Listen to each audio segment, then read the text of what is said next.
प्रिय विद्यार्थियों,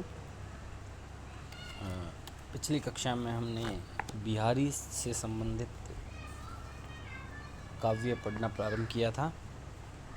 आज हम बिहारी सतसई के अन्य वे दोहे जो आपके पाठ्यक्रम में हैं उनका अध्ययन हम करेंगे।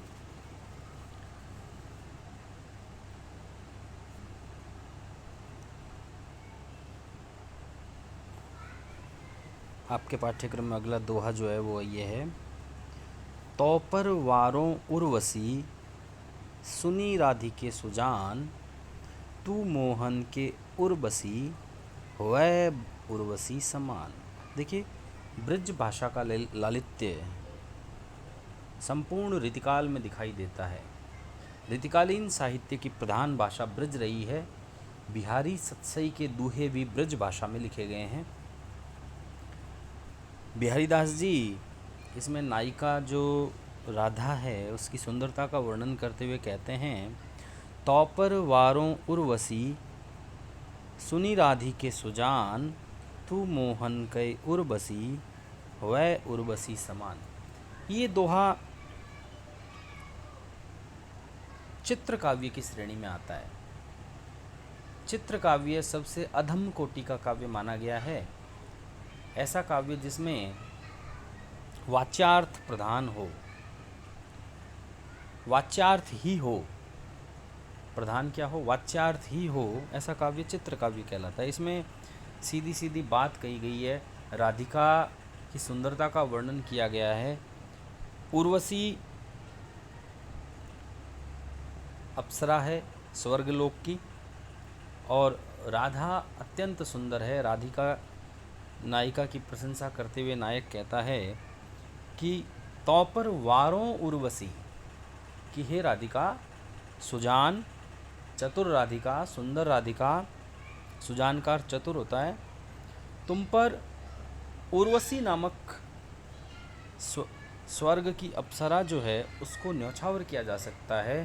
तुम्हारे सौंदर्य के सामने वह कुछ भी नहीं है। देखिए, पहली पंक्ति में देखा जाए तो प्रतीप अलंकार का सौंदर्य है। राधा की तुलना के लिए उर्वशी को कवि ने काव्य में रखा है, और उर्वशी तुलना के योग्य ही नहीं है ये बताया गया है। यानी प्रसिद्ध जो उपमान है, जो सुंदरता का सबसे प्रसिद्ध उपमान है जैसे उर्वशी, उसको नायिका के समक्ष हीन बताया गया है। इसलिए जहाँ प्रसिद्ध उपमान का तिरस्कार हो वहाँ प्रतीप अलंकार होता है। तो पहली पंक्ति में प्रतीप अलंकार है क्योंकि उर्वशी नामक प्रसिद्ध सुंदरी को राधा की सुंदरता के सामने हीन बताया गया है। यहाँ राधा जो है ये उपमेय है जिसकी तुलना की गई है। आगे ये कहा गया है, तू मोहन के उर बसी, हे राधा तू मोहन के उर में यानी हृदय में बसी है, वह उर्वशी समान, और तुम उसके हृदय में ठीक उसी प्रकार से बसी है जैसे उर्वशी। ये जो उर्वशी शब्द है ये अप्सरा के लिए नहीं है, ये एक गले में पहना जाने वाला आभूषण है। उसके लिए कहा गया है कि तू तो मोहन के, श्री कृष्ण के, मोहने वाले कृष्ण के हृदय में बसी हुई है, उर में बसी हुई है, और ठीक उसी प्रकार से बसी हुई है जैसे गले में पड़ा उर्वशी नामक आभूषण। तो ये जो दोहा है इसमें राधिका के अपूर्व सुंदर होने का वर्णन किया गया है। और इसमें पहले से चौथे चरण तक देखें तो उर्वशी शब्द का 3 बार प्रयोग है। एक बार तो अभंग रूप में और एक बार सभंग रूप में है, 2 बार अभंग रूप में और एक बार सभंग रूप में है। तो इस प्रकार से जब एक शब्द का एक से अधिक बार प्रयोग हो और उनके अर्थ भिन्न हो, कि उर्वशी अप्सरा के लिए है, उर्वशी यहाँ पर गहने के लिए है, और उर्वशी का अर्थ है हृदय में बसी हुई, तो इस प्रकार का जो सौंदर्य है ये यमक अलंकार के कारण आता है। यहाँ एक जैसे शब्द एक से अधिक बार हैं और उनके अर्थ भिन्न हैं, तो ये यमक अलंकार की विशेषता है। और आलंकारिकता ऋतुकाल की एक प्रधान प्रवृत्ति थी।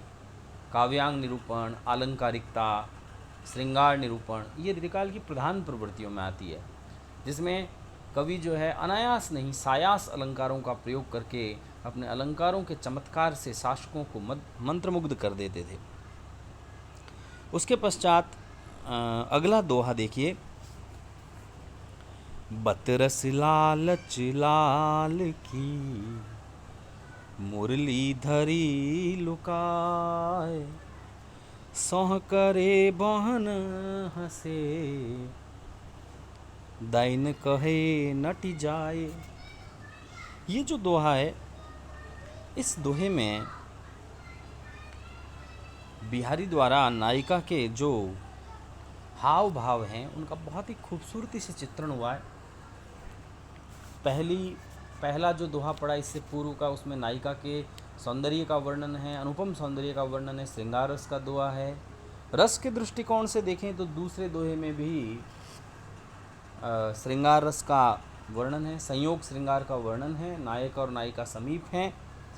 बतरस लालच लाल की, बतरस बातों का रस, यानी श्री कृष्ण की बातें जो थी वो अत्यंत मधुर थी, और उन मधुर बातों का आनंद लेने के लिए उन मधुर बातों के रस के लालच में लाल की, लाल यहाँ श्री कृष्ण के लिए प्रयुक्त हुआ है। लालच और लाल शब्द में सभंग यमक है, यानी श्री कृष्ण की मधुर मधुर बातों के लालच में नायिका जो है वो मुरली धरी लुकाए, श्री कृष्ण की मुरली को, बांसुरी को छिपा लेती है। और जब श्री कृष्ण उससे मुरली मांगते हैं तो नायिका देखिए किस प्रकार से सौंह करे, झूठी कस्में खाती है, बौहन हंसे। देखिए बौहें हंसती है, यानी उसकी झूठ का पता उसकी भौहों से चल रहा है। वो उसकी चंचलता और उसका जो झूठ है वो उनके भौहों के हंसने से प्रकट हो रहा है। भौहें कभी हंसती नहीं है, ये यहाँ पर देखा जाए तो मुख्य अर्थ में बाधा है, लक्षणा शब्द शक्ति है। भौह नहीं हंसे कहकर कवि ने हमें यहाँ पर देखा जाए तो यहाँ वक्रोक्ति है, वक्रोक्ति कही है। इसके माध्यम से उन्होंने ये कहा है कि राधिका जो है साफ साफ सौगंध खाकर मना करती है, लेकिन उसकी चंचलता में भौहें भी हंस पड़ती है, उसका झूठ प्रकट हो जाता है। और जब श्री कृष्ण को ये पता चलता है और वो दैन कहे, जब वो देने के लिए कहते हैं तो नायिका साफ साफ उसे मना कर देती है। तो बहुत ही खूबसूरत नायक और नायिका के संवाद को बिहारी ने इस दोहे में सजाया है। नायिका के हाव भाव अनुभव यहाँ देखने को मिलते हैं, यहाँ कायिक और वाचिक अनुभव देखने को मिल रहे हैं। अगले दोहे की तरफ चलते हैं हम। उसके पश्चात जो ये पाठ्यक्रम में अगला दोहा है, नेह न नैननी को कछु, उपजी बड़ी बलाए, नीर भरे नित प्रति रहे, तऊ न प्यास बुझाए। नेह न नैननी को कछु, मैं एक बार इसका जो है गाकर सस्वर उच्चारण करता हूँ। नेह न नैननी को कछु, उपजी बड़ी बलाए, नीर भरे नित प्रति रहे, तऊ न प्यास बुझाए। देखिए नेह जो शब्द है यहाँ पर, इसका प्रमुख अर्थ तो प्रेम ही है ना। यानी जो नैन है यानी आँखें हैं,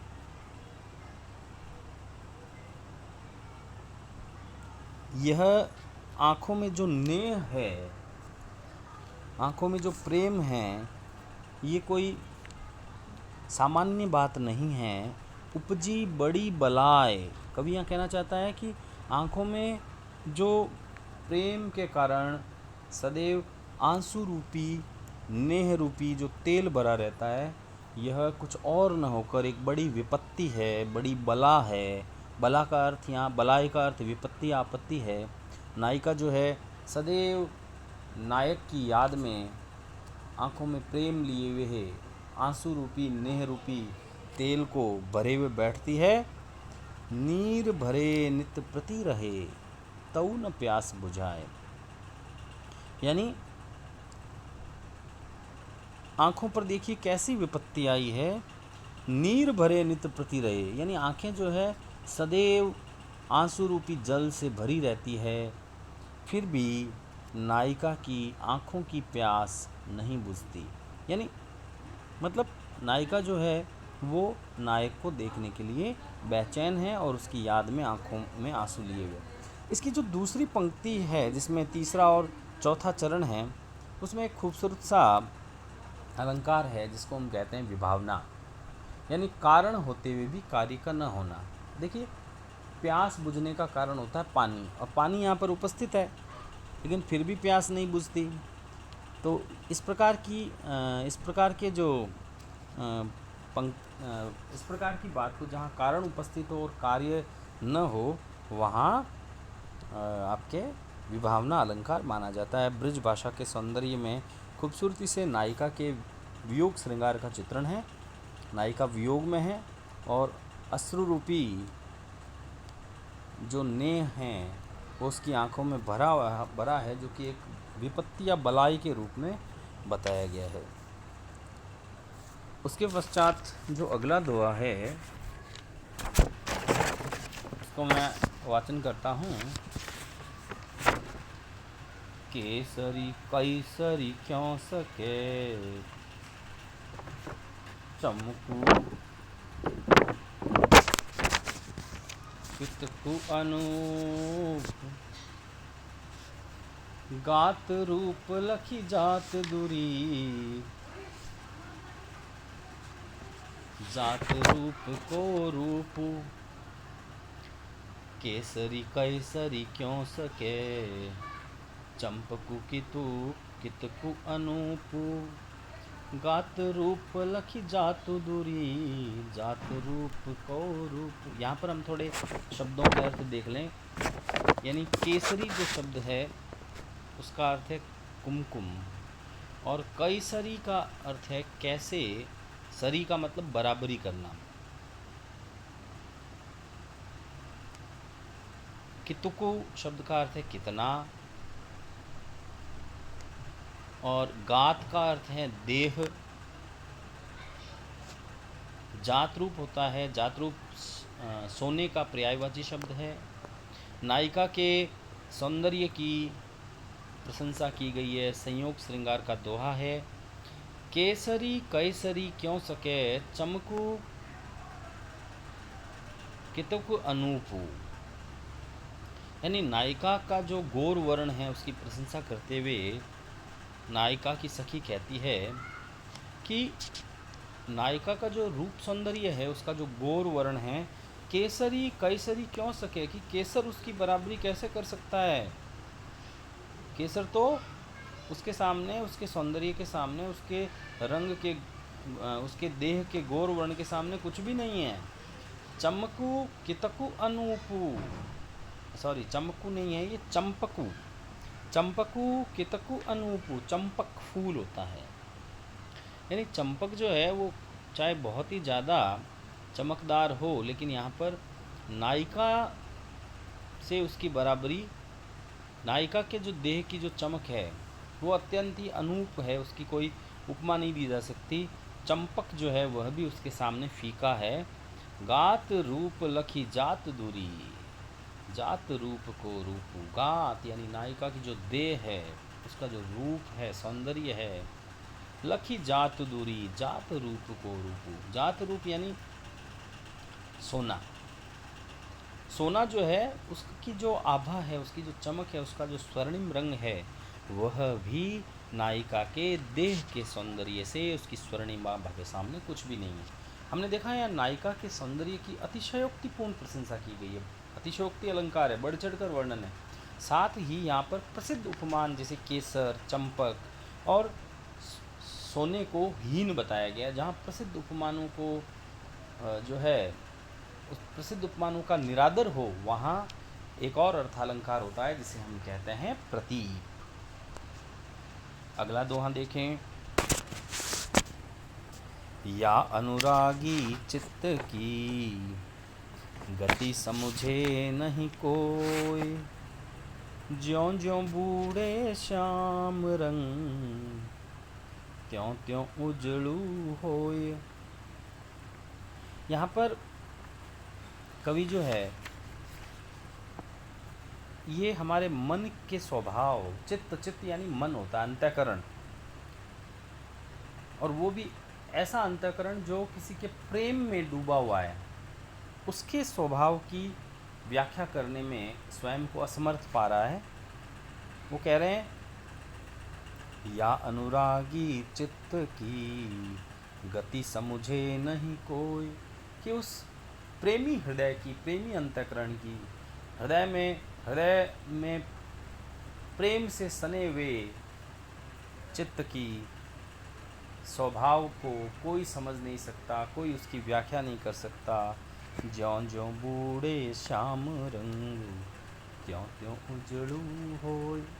देखिए ये जो अगली पंक्ति है इसमें बिहारी का बिहारी ने जो काव्य में अलंकारिक सौंदर्य का प्रदर्शन किया है वो निश्चित रूप से काबिल तारीफ़ है। वो कहते हैं, ज्यों ज्यों बूढ़े श्याम रंग, श्याम रंग, श्याम यानी काला, और बूढ़े का अर्थ होता है डूबना, कि जो प्रेम से भरा हुआ अंतःकरण है जैसे जैसे श्याम रंग में डूबता है, काले रंग में डूबता है, त्यों त्यों उजलू होय, वैसे वैसे वह उज्ज्वल या सफ़ेद होता जाता है। तो यहाँ पर यदि हम इस पंक्ति का अर्थ करते हैं तो हमें ऐसा लगता है जैसे विरोधी बात है, काले रंग में डूबने से कोई कैसे उज्ज्वल, कैसे धवल और पवित्र हो जाता होगा। लेकिन यहाँ पर जब हम इसका वास्तविक अर्थ करते हैं तो ये विरोध समाप्त हो जाता है। इस प्रकार जब काव्य की पंक्तियों में शब्दों में विरोध हो एवं अर्थ करने पर विरोध समाप्त हो जाए तो वहाँ विरोधाभास अलंकार माना जाता है। यहाँ दूसरी पंक्ति में तीसरे और चौथे चरण में विरोधाभास अलंकार है कि श्याम रंग कहने का अर्थ है यहाँ श्री कृष्ण का रंग, यानी श्री कृष्ण की भक्ति में कोई व्यक्ति डूबता है, त्यों त्यों उजड़ू होय, वैसे वैसे उसका चरित्र जो है, उसका जो व्यक्तित्व है वो अत्यंत ही उज्ज्वल, पवित्र हो जाता है। तो अब इस प्रकार से जब हम अर्थ करते हैं तो विरोध समाप्त हो जाता है। विरोधाभास भी है। इसके अलावा यहाँ दो शब्द ऐसे हैं जो श्लिष्ट हैं, जिनके एक से अधिक अर्थ हैं, इसलिए श्लेष अलंकार भी है। श्याम का अर्थ कृष्ण भी है, श्याम का अर्थ काला भी है, उज्ज्वल का अर्थ जो है सफ़ेद या पवित्र होना है ना। तो ये आपके हमने दोहा पढ़ा विरोधाभास और श्लिष्ट अलंकार से युक्त। अब हम अगले दोहे की तरफ चलते हैं। दीठिन परतु समान दुति, कनक कनक से गात, भूषण कर कर कस लगत, परसी पिछाणे जात।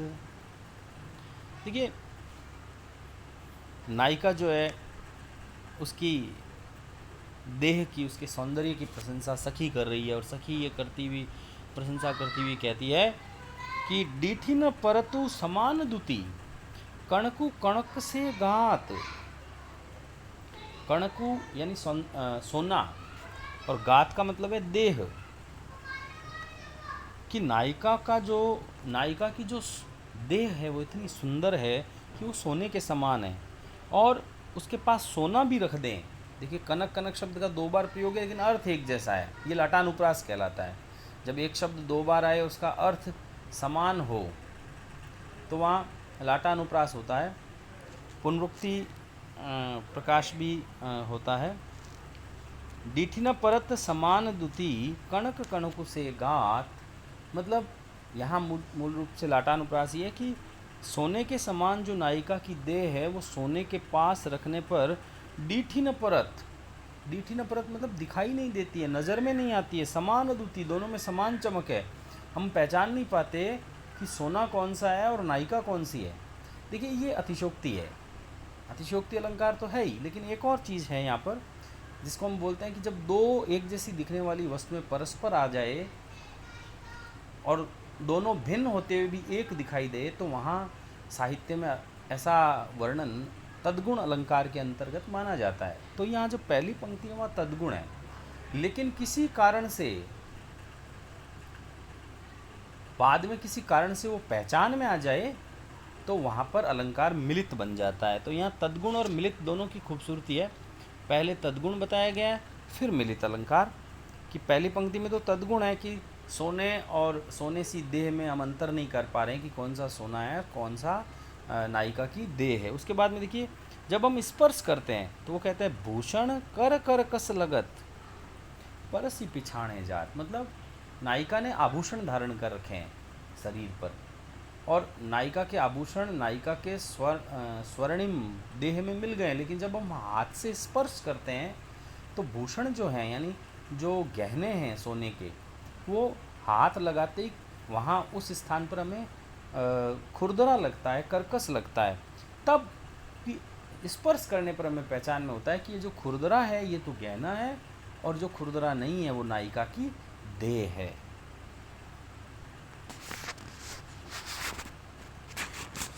अगला दोहा, फिर नायिका के सौंदर्य की बढ़ चढ़ कर प्रशंसा की गई है। जहाँ नायिका के सौंदर्य का वर्णन होता है वहाँ श्रृंगार रस होता है।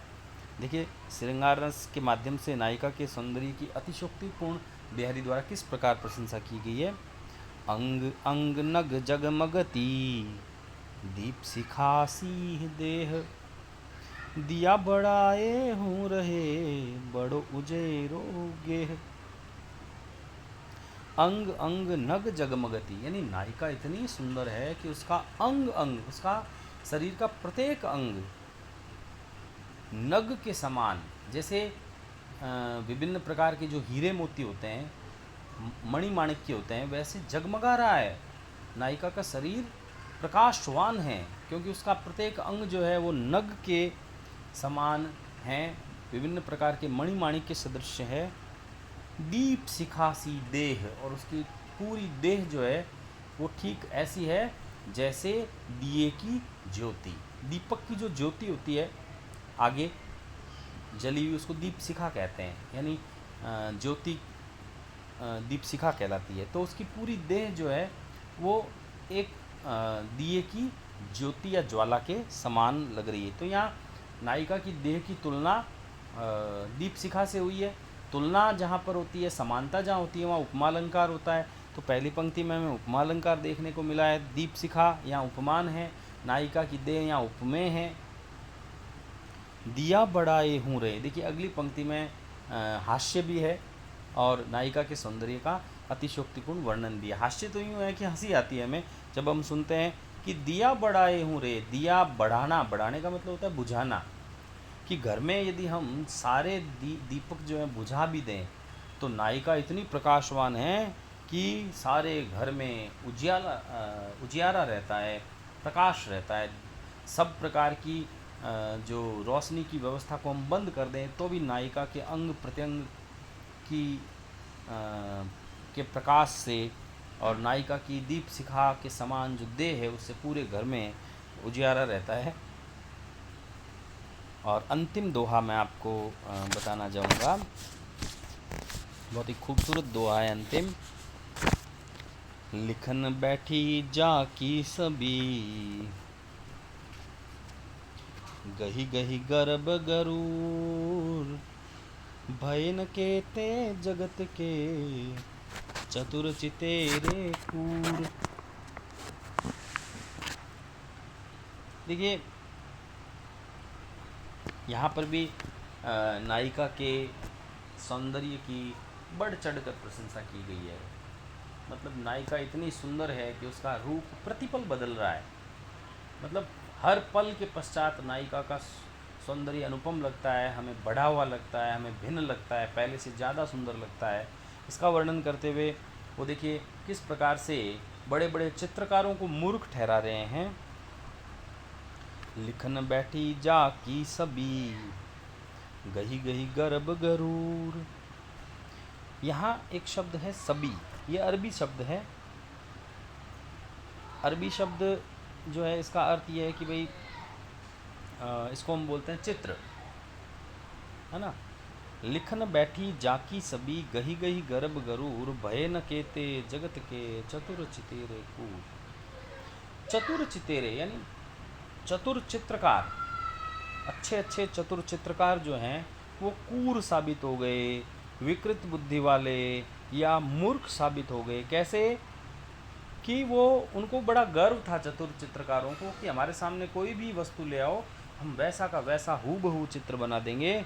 लेकिन जब वो सुंदर नायिका का जब चित्र बनाने बैठते हैं, लिखन बैठी यानी बनाने के लिए बैठते हैं, जाकी सभी सभी यानी यथार्थ चित्र, जैसा है वैसा चित्र, गही गही गर्भ गरु, उनका गर्व, उनका अभिमान जाता रहा कि हम कुछ नहीं हैं, हम तो चतुर चित्रकार नहीं हैं। भय न केते जगत के चतुर चितेरे कूड़, मतलब अनेक चतुर चित्रकार जो संसार के प्रसिद्ध चित्रकार हैं, उनका गर्व जाता रहा। उन्होंने नायिका का चित्र बनाया और चित्र बनाने के पश्चात उनको ऐसा लगा ये तो वो नहीं है जो हमारे सामने बैठी है, हमारे सामने जो बैठी है वो अत्यंत सुंदर है। यानी नायिका का क्षण प्रतिक्षण जो है रूप और अधिक सुंदर होता जाता है। तो इस प्रकार से इसमें प्रतिक्षण बढ़ते हुए सौंदर्य का वर्णन है। प्रिय विद्यार्थियों, आज की इस कक्षा में हमने जो है विभिन्न प्रकार के दोहे पढ़े, भक्ति रस व श्रृंगार रस के। तो आप इन समस्त दोहों का जो काव्य के दो पक्ष होते हैं, भाव पक्ष और शिल्प पक्ष, तो आप अपनी कॉपी में भाव पक्ष में इसका वास्तविक अर्थ जो है वो लिखेंगे, और जो शिल्प पक्ष या कला पक्ष है उसमें आप ये लिखेंगे कि जो काव्य है उसमें कौन सा अलंकार है, कौन सी रस है, कौन सी भाषा है और किस प्रकार की शब्द शक्ति है। तो इस प्रकार से आप जो हैं इन समस्त दोहों के अर्थ लिखकर मुझे व्हाट्सएप पर आप भेजें, ताकि मैं जान सकूं आप घर पे अध्ययन कर रहे हैं या नहीं कर रहे हैं। शुक्रिया।